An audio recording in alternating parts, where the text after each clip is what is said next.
Alrighty, welcome back to another episode of Two Plane Sports. Today is Friday, June 2nd, and it's officially one of the craziest times of the year as far as on the college football recruiting schedule. It is going to be a hectic month. Also, I mean, July is crazy too, but I remember last June it was like commitment, and I'm hoping that it's going to be the same, and I feel like it should be the same. Some big recruiting weekends. June 9th is actually turned into a big recruiting weekend, which I didn't even think it really would be.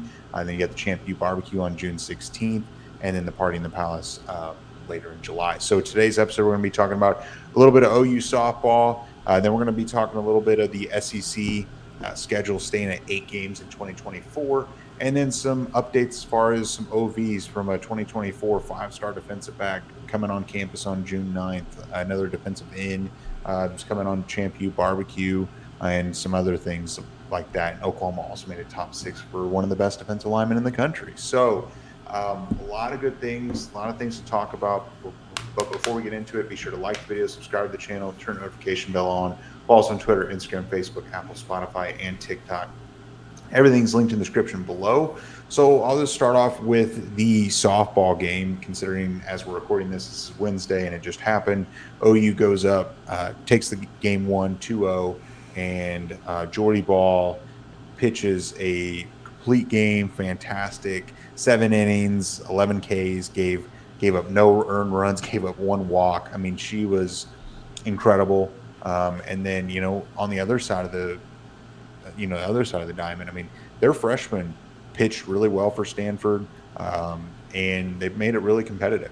Now that Oklahoma's won, a little bit lower scoring than I was expecting, but moving on to the next round, going against Tennessee looked really good. And now, I didn't get to watch Tennessee or really Oklahoma play a whole lot just because it's in the middle of the day and it's hard to do so. But Tennessee seems to be a legitimate threat. Jose, what do you think? So I didn't get to watch, but shout out to whoever one of you guys was tweeting it. Luckily, I still have those notifications turned on, so I kept up due to that. Live tweeted the whole game. Yeah, it sounds like OU. They just made plays when they needed to make a play, and they've kept the win streak alive. They're still on the winning side of the bracket, so good things happen to the teams that are actually good at sports. So now they just got to go up against Tennessee. We'll see. I really don't think that there's a reason to stress until maybe the championship, but I guess they lost against Baylor out of nowhere early in the season, so anything can happen. Well, I think Tennessee's going to be tough, like Brum said too. But today it was a Jordy Ball masterclass. She was fantastic. The 3 of the first 5 innings for Tennessee, they were able to get 2 on, 1 out. They had runners on first and second, 1 out, and she got out of that jam all 3 times. Because Oklahoma's offense was anemic for the first 4 and a third, really, because they opened the 5th with this. I think it was a strikeout from Sydney Sanders. So they got nothing going, and then after that they finally were able to put a couple on. Jada Coleman timely hitting scores the runner from second, and their left fielder has an error, allows 2 to score, take a 2-0 lead, and then from there it's pretty much over because, again, it was a Jordy Ball masterclass. She was dialed in, hitting spots all day. She really had a couple misses, balls that, didn't come out of the hand very good, but an absolute Jordy Ball masterclass, timely hitting.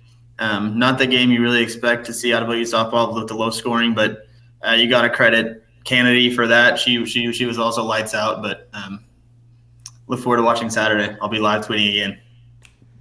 Yeah. They got to get some Jocelyn Alo bats. That's the problem. Yeah. But it'll be interesting. I don't think 2-0 is going to probably beat Tennessee. So they're going to have to put up a handful. Well, if you get – I assume it'll be Staracco on Saturday. Or maybe Nicole May. I don't know. But if you get a masterclass from them, then 2-0 can win again. If they pitch like Jordy Ball pitched today, 2-0 could beat anybody. I'm telling you guys, she was lights out. Oh, I understand. I just think Tennessee's a better team. So, it's going to be a little harder probably to keep them in, a scoreless game. And they very well might. I just think that you might need to score a few. As Brandon's watching his Heat, they cut it to 15 now? Cut it to 10. Nice. Well, let's go Nuggets, right? We're a Nuggets podcast, Jose, over here. Let's go Rocky. I don't think anyone can beat Jokic, so I He's don't. you guys he's play nice. really, really, really good. Yeah. So let's move on and we'll talk football. So today, as we're recording this on Wednesday, the SEC announced that they are going to maintain the 8-game conference schedule for the 2024 season due to some logistical challenges as far as teams already committed to out-of-conference scheduling and things like that. And just really, it's hard to do in 1 year earlier than they originally anticipated of 2025, which makes sense. And I totally understand that. The one caveat that I think is important is that while it's an 8-game schedule, every team has to play one Power 5 school as one of their out-of-conference games. So you're getting 9 Power 5 games, just not 9 conference games. So I totally understand it. I think it's good. And then also, I guess the divisions are going away as well. So it's the top 2 SEC teams will go play in the SEC championship. And they said they're going to schedule based on honoring original or like rivalries and then a competitive and fair breakdown or, kind of a competitive balance, I guess, as balanced as it can be, rather than punishing one team, which can be hard to do considering how deep the SEC is. Brandon, what do you think? I mean, it's not overly surprising. It is what it is. It's just 1 year. Yeah, it's going to be an interesting year. I'm curious to see how the schedule does break down. You mentioned the competitive balancing or whatever they're trying to look for in terms of making the 8-game conference schedule for each team. But obviously, I wish Oklahoma could play teams like Vanderbilt and Mizzou. I hope you get the bottom tier of the Southeastern Conference. That's ideal, but you don't know that for sure that's going to happen. With the first thing I thought of, and it's not going to happen, but yes, we have to play a Power 5 school. I want that to be Oklahoma State so bad. It's not going to happen, but that to me would be awesome. And it's I guess technically a possibility because we have to play a Power 5 school, but it's not going to be that. I don't know. It's just that's what I want to see. It's not going to happen. I hope Oklahoma doesn't get an absolute gauntlet. In year one. Hopefully, it's not at Georgia, at Alabama, at LSU, but. If it is what it is. I'm just curious to see what the schedule looks like when they do drop it. That's next summer, right? Last year they released it in August, I believe, August or September for this upcoming season. It's August or September, so we'll know here in 3 months. Mm-hmm, for sure. And I mean, the fact that they're doing away with divisions, I think it will prevent the situation that Brandon just brought up, where you're having to play at kind of intimidating away crowds. You don't want to be playing consistently at Georgia or at LSU. So, I would also assume that they'd try to get some of those bigger games in Norman, because it's not like Norman is just some random school that happens to have decent football teams, like historic program going to the SEC. It'll be fun, but the one thing that's interesting is that this is only a 1 year thing, and it might just be a yearly thing until they can figure out a long-term solution. But maybe they're just trying to figure out how they're doing this pod situation that was rumored since Oklahoma and Texas first announced they're moving to the SEC, because that does seem to make the most sense. But I guess that there was too much with like existing non-conference schedules that can be moved around, and we got this for at least 2024. Who knows, they might go for another year or two with this situation, but at some point it sounds like there will be divisions or pods or regions, whatever they call them, and it might extend to 9 games conference, which I think would be more fun, and it keeps the SEC more entertaining, because as funny as it is to talk about, like playing teams like Citadel in the meat of the schedule, it's not fun to watch because that shit sucks. No one wants to see, like, when games matter, you kind of want to watch games that matter. You don't want to watch your team run someone out of the stadium at halftime.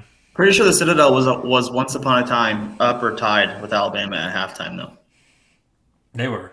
It was That was not that long ago, too. That's recent memory.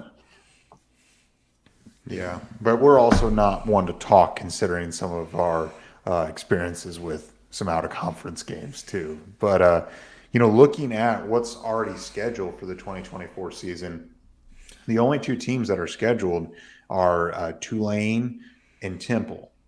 So Oklahoma still has two more games to schedule here.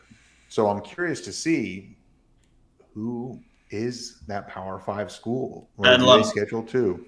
I mean, I certainly hope it's Bedlam, but we know it won't be because. Do you guys think it'd be more popular for fans to try to schedule Bedlam, which I agree seems impossible with how Oklahoma State handled the announcement originally, or USC? Oh, USC. We've seen Bedlam 1,000 times. USC would win that easy. No, I think some people really like Bedlam. I'm on the USC side because I think it'd be entertaining, especially in Norman.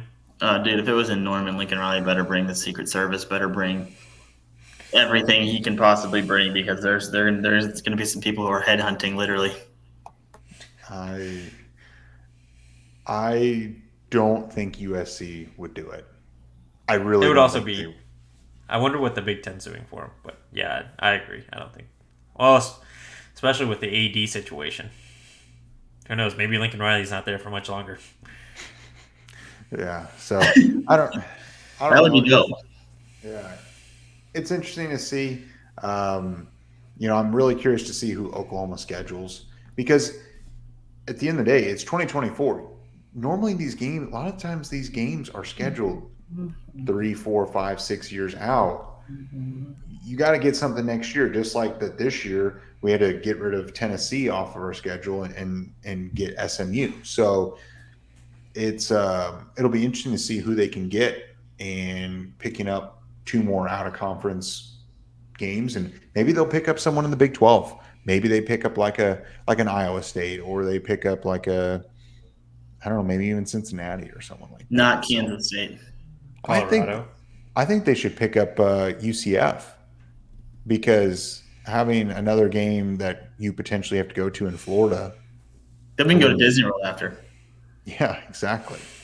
So let's move on to actual recruiting talk. So Oklahoma made a top 6 for 2024 5-star defensive lineman, and Dominic McKinley, and that top 6 included Oklahoma, Texas, Ohio State, LSU, Georgia, and Texas A&M. So announced top 6, and then he also has announced some of his official visits. He's got Ohio State this weekend, then Texas A&M, then Oklahoma for the ChampU barbecue, and then Texas on the 23rd. So LSU, obviously they're looming because he's out of the state of Louisiana, in Lafayette, Louisiana.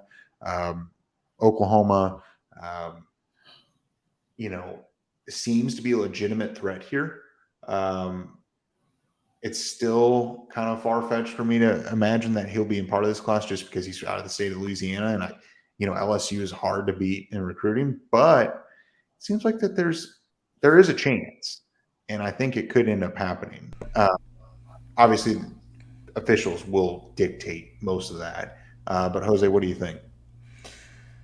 Yeah, the cutting it down to 6 didn't seem completely necessary, given that he had announced his officials like 3 or 4 days ago. So we kind of knew who was going to be up there with LSU. It is good that Oklahoma's in it. It does seem like OU actually has a chance. How much of a chance is really the big question. Are they like a far number 2 or 3 away from LSU, or are they really closing the gap and becoming a legitimate threat to get him out of the state? And then you've got A&M, who's also in there, and I mean, let's be honest, we know what they've done over the last few seasons when it comes to recruiting in the defensive line room. And as crazy as we may think, and probably a lot of you guys watching think, it's fucking dumb, just to be completely honest, to have that many defensive linemen, because at some point they're going to transfer out because there's not playing time. They continue to do it, and that's Jimbo Fisher's philosophy. But they've been a threat, clearly, to us over the last 2 recruiting cycles for defensive linemen. Yeah, I mean, but at some point, it's got to stop. I was just say that same thing. Like it's ridiculous. There, you can't. As much as we love that position too on the show, we always talk about the more the merrier and stuff. But at some point, you can't even have the more the merrier because it doesn't even make sense to have. What's the point? Like if you have, I don't know, it just doesn't make sense to have 10 5-stars along the D line when you can only play 4 of them. Even in a rotation setting, you're not going to put 10 guys out there. So like that transfer portal from A&M from the D line is going to be crazy one of these days. Hopefully, some of those guys that were trending OU's direction maybe swing back our way in a couple year or two whenever that time comes. I think Oklahoma is legitimately in this with McKinley. I think they have to have a good visit, which everybody seems to have high praise for their Oklahoma visits. So I think that's going to bode well for us. I think we are going to have guys like Gerald McCoy recruiting him, which is going to be fun. I think LSU bodes the toughest competition, as you guys alluded to as well. It's just a kid growing up in Louisiana. I feel like that's all LSU all the time. Like it would be hard not to be that way living there. That's the toughest competition. I think OU has a real chance. We'll see how it goes. Hopefully he enjoys he's coming for ChampU, right? That's our big weekend. So I mean that's your best chance to wow him. I'd like to see him cut it down to a top 3 sometime at the end of this month, and I bet you we'd be in it too. But we'll see. I bet we'd be in it too. Big weekend for defensive line. It is. It is a big weekend for defensive line. It's really a weekend that I didn't think that was going to be that big of a deal, and all of a sudden here we are. So speaking of this weekend and big recruits, we'll move on to another 5-star on the defense, except it's going to be 2024 5-star defensive back or corner, Kobe Black, the number 25 overall player and the number 2 corner in the entire class. He announced that he will be taking an official visit to Oklahoma on the 9th, so next weekend.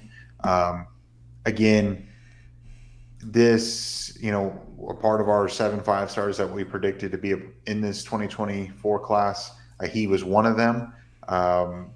If he's using one of his officials, I guess you could say he's at least seriously considering Oklahoma. But then again, on July 1st, you can continue to take more official visits. And you're not limited to 5. So how interested, and that's going to be kind of interesting to really think about as a whole when you start looking at officials when they're not really limited anymore. How interested are the kids genuinely looking at the school, or is it just more of a trip that they're going to take because the school wants to host them? I'm not saying that's what's happening with Kobe. I think it's a little far-fetched that he would be a part of this class, but I still think there is a shot that he could be. I mean, he wouldn't be taking a weekend if he wasn't at least somewhat interested in Oklahoma. So the fact that they're getting him on for an official, Brandon, what do you think? I mean, Kobe Black, with his brother being at Oklahoma State, he's familiar with the state of Oklahoma. It's just, I don't know. He's extremely talented and someone that we would definitely need.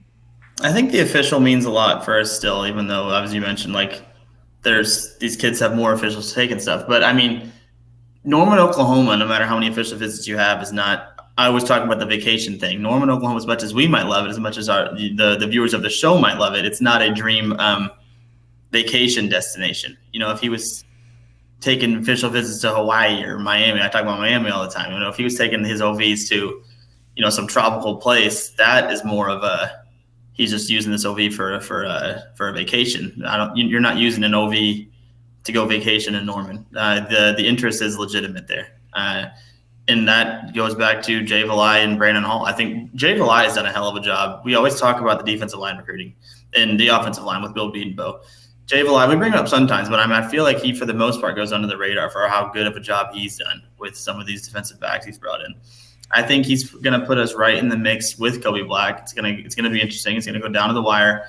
He's got all of the awesome offers that you could think of as a kid wanting to play college football. So it's going to be tough to win his services, but I don't think Oklahoma is out of it by any chance. And I think there's a possibility that us picking him as one of our 7 5-stars could still become very much real. Yeah, I agree. And it becomes a battle seemingly between Oklahoma and Texas for yet another recruit. And I've been saying it for a while, just like Brandon just said. Jay Valai, always gives you a chance. And really, as fans, we should think back over the last couple of seasons. Him and Brandon Hall have really done the best job, in my opinion, on trying to turn around a whole room and making it more competitive, both for where Oklahoma is now and trying to make it better, but also where Oklahoma will be in the SEC and trying to make it so that they can compete against those offenses, the size of player that they'll be playing against in the SEC. They've executed the best at trying to at making OU a really good place for defensive backs to want to be at. How long? Hopefully that's for a long time to come. If they continue doing what they're doing, who knows? They might be getting opportunities to be defensive coordinator somewhere or head coaches at smaller schools. We'll see. But you got to like what they're doing. And I know people complain about how they don't get 5 stars. There's a very limited amount of 5 stars. It seems like that is forgotten. And just because there's plenty of really good 4 stars, plenty of underrated 3 stars. I know it kind of goes to the stars don't matter, and to an extent, I believe that's true. But you also can't think you're gonna get all 32 or however many 5 stars there end up being in a class. You're gonna take some misses. You're gonna swing and miss. This is baseball. This is not, I don't know, catching a ball in football where you're expected to catch every single one. You got to take swings and misses. What's up? What'd you say? Just 7 of the 32.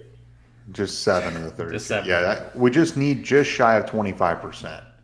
So, fair enough. But no, I agree. And at the end of the day, if you get him on campus, that's half the battle. He's been on campus for unofficially in January to see Oklahoma. Obviously, he likes something enough to come back and see. As long as Oklahoma's getting visits and has, he's still talking and things like that, Oklahoma's got a shot. And if you put on the field this fall some improvement from the defense, I think Oklahoma's a legitimate threat here. But I wouldn't bet on it type of deal. I think Oklahoma could make a run. It's just like, Oklahoma landed Peyton Bowen last year. That's a 5-star defensive back. So it can be done. But it's just going to be highly competitive. This might just be talking out of my ass, but to get that many 5 stars, more NIL becomes a bigger player at that point, because as much as, some people go a little over the top and try to vilify these kids for going where they're going to get taken care of financially, but you also can't have just a huge disparity. Even if they go to a different program and take lesser money, that's just the best situation for them maybe, but let's say Texas is making a huge momentum with Kobe Black, and he might not value NIL to that's what's going to make his decision. But if, for example, Texas is offering $200,000 and Oklahoma's coming in at $75,000, that's a huge disparity. You got to compete a little bit more, maybe make it $125,000, and that cut there is okay. We're offering you a better situation, better coaches, better defensive coordinator, better facilities. I don't know. You can't lose in those situations when it comes to money, and that could be at some point. There's only so much people are willing to give up for a better situation. There's a certain dollar amount where it's like, I'll go somewhere that's probably not as good for me for that much more money. And so I agree with you. You got to be at least competitive, which I think Oklahoma is and will be. And I think they will continue to do more and more as, going to the SEC. So talking about another player, but except we're going to switch on the other side of the ball. It's 2024 4-star wide receiver Zion Ragins. He's a top 20 wide receiver in the class. Smaller, 5'9", 150. We've talked about him before. He's definitely a burner. Considering he's 5'9", according to 247, I think he's been on campus, if I'm remembering correctly, but he's taken an official visit with Oklahoma next weekend on the 9th. And it seems like Oklahoma is ready to take a 4th wide receiver because of the Keon Brown situation. And with him no longer being a part of the team, there's a scholarship that opens. And I think whenever the Brown news came out, we talked about it would be interesting to see if they do take a 4th wide receiver. And it seems like that they are planning to. and I don't think it has any impact on Bryant Wesco. I think if anything, that would solidify this haul in the 2024 class. Definitely a burner, but Jose, what do you think about Ragins and what he would bring, and the fact that Oklahoma's getting him on for an official? As we all suspected, after Keon Brown, the situation went down. They're taking a fourth wide receiver seemingly. Some would say we had it first. I'm not gonna say it, but he is really fast. And when we first talked about him, I got roasted in the comment section because I said he's tiny compared to what they are recruiting actively, and he is like that. That is what it is. Like, he's significantly smaller, and yeah, he has speed, but it's interesting. Like, they value his speed so much that the size isn't deterring them from recruiting him, which I think speaks volumes of how good he is at utilizing his speed and agility. Because just you can be fast, but doesn't mean you're agile and can be a good football player. So, dude clearly has it. I'm trying to think of it like what it'll look like in the offense. Is he going to be kind of a gadget guy, kind of like a Tavon Austin back in his day in college at West Virginia, or is he just going to be, hey, get out there and take the top off this defense to open up the field a little bit more? Well, I guess that's to be determined, but it's good that Oklahoma is really taking initiative here now that I think it's definitely the Emmett Jones thing. Now that you have a solid wide receiver coach that isn't going anywhere anytime soon, you've got opportunities with some of these better recruits at the position to really consider Oklahoma. Yeah, smaller guy. But it doesn't. He do plays running back and receiver. He had like 100 yards at a touchdown rushing and almost 604 at 4 receiving touchdowns. He's a dynamic playmaker, very fast. Won the 100-meter as a freshman and sophomore in the state of Georgia. That's fun. It's exciting. I don't know. I think Oklahoma has a chance. I think if he commits and he ends up being a Sooner, he's a dude that I think could immediately play in the special team role. Just how almost small and fast he is. He's going to be a hard dude to bring down. Back there's a punt returner, kick returner. Hopefully has a good visit. Hopefully it goes well. Hopefully Oklahoma wins out. And Oklahoma, I think, is really probably starting to apply the pressure on him. I'd be curious to see, can they, push him for his commitment relatively soon? Like in the month of June, can they get that done and try to lock him up, and as well as Bryant Wesco maybe in July, once he gets through all of his visits, you lock down your wide receiver guys before August 1st. And I would certainly hope that they're able to do that, but it'll be interesting to see if and how they can do that. So the last guy we'll talk about will be Wyatt Gilmore. He announced his official visit list, or I guess schedule. Everyone seems to be dropping a schedule at this point. So he's 2024 4-star defensive end, edge player out of Rogers, Minnesota. We just talked about him because he released a top 5. And so his visit list this weekend, he'll be at Miami. Then the 9th, he'll be in Minnesota, 12th through 14th. So a midweek visit for K-State, Oklahoma, June 16th through 18th, and then Oregon, 23rd through the 25th. So I don't think we really need to talk about him as a player because we've already talked about him recently, but Oklahoma's getting him on for a ChampU barbecue visit. They seem to be pushing him. I like Oklahoma's chances in here. I don't really feel like the Gophers are that big of a threat. I think Oklahoma can beat out about anyone. Oregon's always looming, but it seems like Oklahoma's willing and wanting to take him, even though he's a bit underrated and someone that can contribute. Do you guys have any thoughts or anything on that? I mean, just it's good to see that he's got an official. Yeah, good. He's got Novi. Good to make the top 6. I agree. The ChampU barbecue weekend is going to be pivotal for defensive line recruiting. You got him there, Dominic, David Stone, Joseph Jone, Nigel Smith. I'm sure I'm missing a couple other guys, but if you can just lock down 3 of the guys visiting that weekend and let the processes for the other ones continue over the next month and a half or so for recruiting, you're going to be in a position where momentum is just going to help bring a couple of those guys like Williams Nwaneri from the weekend before. Yeah. So that's all I've got.